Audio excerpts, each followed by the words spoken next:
दोस्तों, जब भी पाकिस्तान में फास्ट बॉलिंग की बात होती है तो एक नाम बहुत तेजी से जुबान पर आता है और वो नाम है नसीम शाह। दोस्तों, सिर्फ रफ्तार ही नहीं बल्कि कंट्रोल, हिम्मत और बड़े मैच का प्रेशर, नसीम शाह इन सब का नाम है।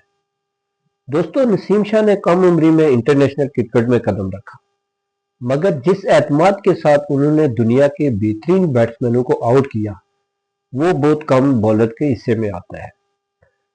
दोस्तों, चाहे टेस्ट क्रिकेट हो, वनडे हो या टी20, नसीम हर फॉर्मेट में खुद को साबित करने की सलाहियत रखते हैं। दोस्तों, हमने देखा कि इंजरी के मुश्किल वक्त के बाद भी नसीम शाह ने कमबैक किया और वो भी पहले से ज्यादा मजबूत होकर। यही चीज एक आम बॉलर और मैच विनर बॉलर में फर्क पैदा करती है। दोस्तों, नसीम शाह की खास बात यह है कि वो नई गेंद से विकेट ले सकते हैं और डेथ ओवर में भी बैट्समैन को बांध कर रखते हैं।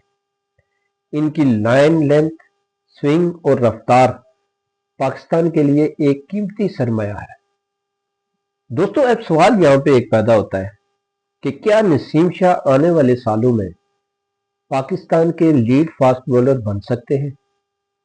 क्या वो वकार यूनुस और शोएब अख्तर की तरह एक बड़ा नाम बनने जा रहे हैं? अपनी राय कमेंट्स में जरूर दें। वीडियो पसंद आए तो लाइक करें और हमारे चैनल को सब्सक्राइब जरूर करें।